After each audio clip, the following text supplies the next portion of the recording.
Circuit switching is a methodology of implementing a telecommunications network in which two network nodes establish a dedicated communications channel through the network before the nodes may communicate. The circuit guarantees the full bandwidth of the channel and remains connected for the duration of the communication session. The circuit functions as if the nodes were physically connected as with an electrical circuit. The defining example of a circuit switch network is the early analog telephone network. When a call is made from one telephone to another, switches within the telephone exchanges create a continuous wire circuit between the two telephones for as long as the call lasts. Circuit switching contrasts with packet switching, which divides the data to be transmitted into packets transmitted through the network independently. In packet switching, instead of being dedicated to one communication session at a time, network links are shared by packets from multiple competing communication sessions, resulting in the loss of the quality of service guarantees that are provided by circuit switching. In circuit switching, the bit delay is constant during a connection, as opposed to packet switching,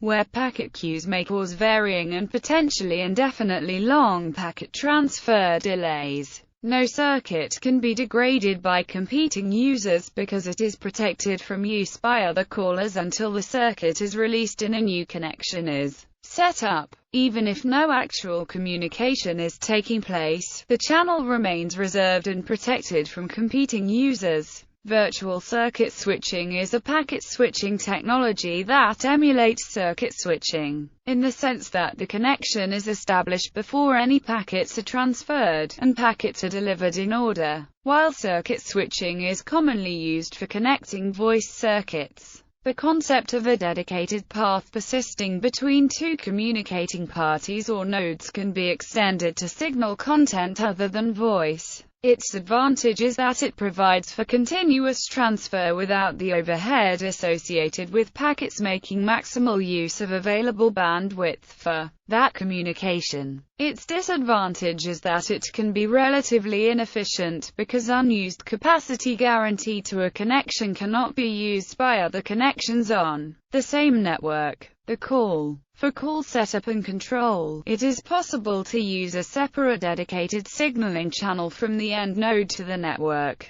ISDN is one such service that uses a separate signaling channel while plain old telephone service does not. The method of establishing the connection and monitoring its progress and termination through the network may also utilize a separate control channel, as in the case of links between telephone exchanges which use CCS7 packet switch signaling protocol to communicate the call setup and control information and use TDM to transport the actual circuit data. Early telephone exchanges are a suitable example of circuit switching. The subscriber would ask the operator to connect to another subscriber, whether on the same exchange or via an inter-exchange link in another operator. In any case, the end result was a physical electrical connection between the two subscribers' telephones for the duration of the call. The copper wire used for the connection could not be used to carry other calls at the same time, even if the subscribers were in fact not talking and the line was silent. Compared to datagram packet switching, circuit switching contrasts with packet switching, which divides the data to be transmitted into small units, called packets,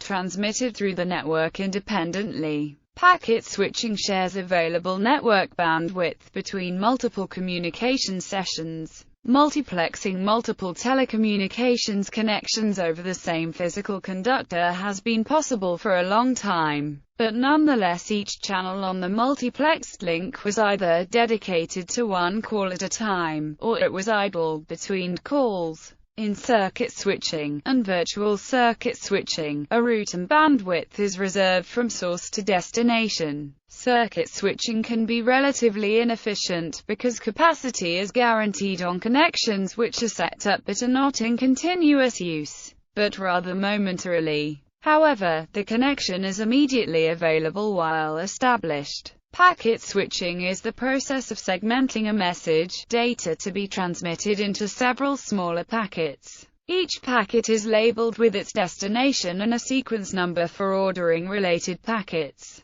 precluding the need for a dedicated path to help the packet find its way to its destination. Each packet is dispatched independently and each may be routed via a different path. At the destination, the original message is reordered, based on the packet number, to reproduce the original message. Datagram packet switching networks do not require a circuit to be established and allow many pairs of nodes to communicate concurrently over the same channel. Examples of circuit switched networks: public switched telephone network, ISDN channel, circuit switched data and high-speed circuit switched data service in cellular systems such as GSM, Datakit, X21, optical mesh network.